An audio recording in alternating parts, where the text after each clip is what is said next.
Hey guys, it's Fiona from Eventide Reads, and today I'm here with a video I've not done in a while. So my last bookshelf tour was when we bought the house we currently live in, which was 2014, the summer of 2014, and I think it was around August time that I did one. It's now February 2016, so it's been, what, a year and a half? I've bought new bookcases, in case you couldn't tell. I've gone the traditional book blogger, booktuber route of Billy bookcases from IKEA, but you will see why when I pan around in a minute. So I hope you guys don't mind this video today, and apologies for there not being a video last week. Last week was a little bit chaotic. For those of you who took part, it was Harry Potter book night on the Thursday, and of course me working in a rather large store, I had to organise 2 events, and it just kind of took over my life last week, so apologies. There will be a video today and there will be a video on Monday for Manga Monday, and yes, let us get started with the bookshelf tour. So this is my setup. You can see my bookcases here and where I position my lights and my tripod. I record on a phone rather than a camera, so I have to sort of make a sort of makeshift stand every time I want to record. Yay! Yeah, and now I will go and show you some of the bookcases, and I'll move my lights. So I'm not going to explain every bookcase, but I will just go into a little bit of overview of the bookcases. This bookcase here is all my unread paperbacks. I will just go show you. This top shelf is part of my series reading this year that I plan on doing. So there's quite a few series to finish. So there's Liz de Jager's there. There's also Pierce Brown I haven't even started yet. The rest of them are just in alphabetical order because it frustrates me when things aren't in alphabetical order coming from a bookshop. That's just how I roll. So there's probably loads of stuff there that you can see as stuff I really should have read, like Patrick Ness. I really should have read that by now. Whoops. And right on the very bottom, these are books I'm probably going to get rid of. I just haven't decided what to do with them yet.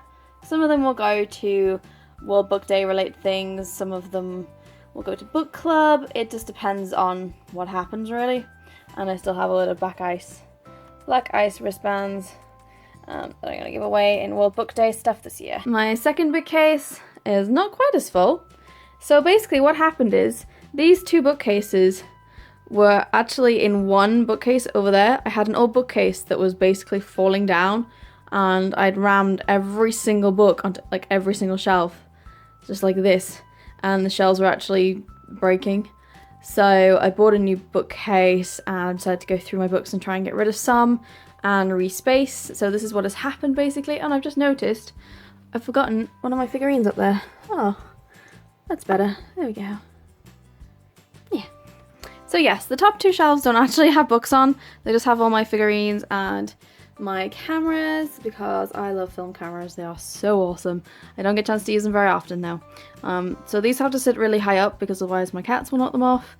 And then we have tall paperbacks because they don't fit on these top 2 shelves. Otherwise I would put them there. So yes, I have tall paperbacks along here and on this shelf as well. Again, there's probably stuff I should have read by now, but hey ho. And then on the bottom, I have, you guessed it, it's the hardback section. Again, these are all organised alphabetically within section. So all the hardbacks are A to Z and all the large paperbacks are A to Z. And then I just have a large book, some bags, and my old tripod, which is too small now. Then I have this bookcase here. Now that I've bought an extra bookcase, this means manga gets pretty much an entire bookcase to itself, which is good because I plan on expanding it this year. And that was part of the point of buying new shelves. I will show you quickly along the shelves in case there's anything you wonder if I've read or not. You will now be able to know if I have.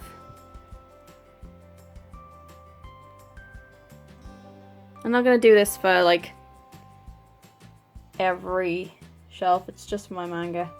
Apologies for the shadows, I have got my lights up.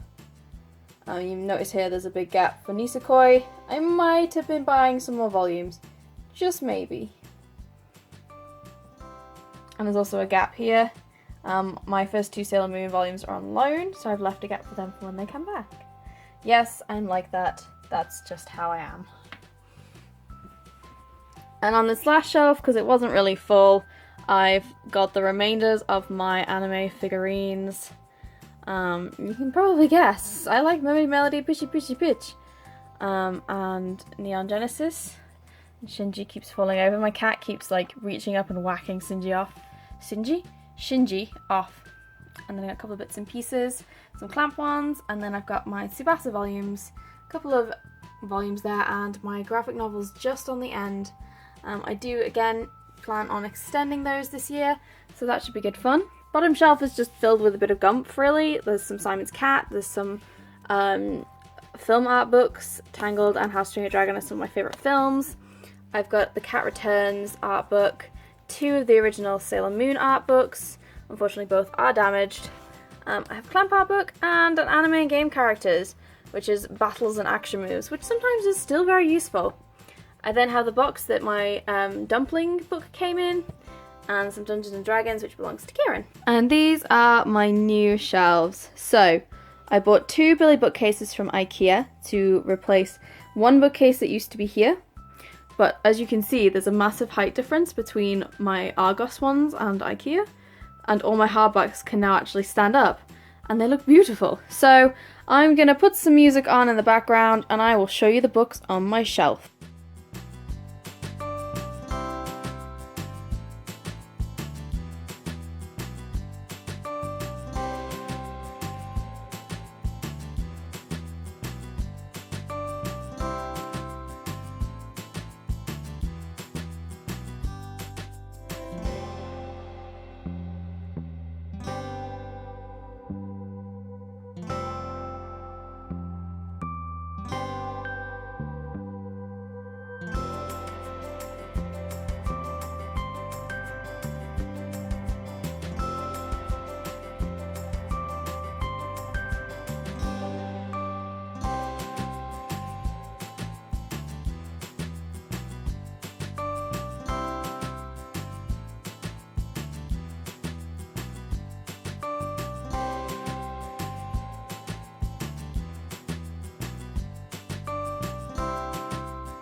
Hey guys, it's Fiona. Welcome to the first Manga Monday. Today we are talking about the first 3 volumes in the Nisekoi series.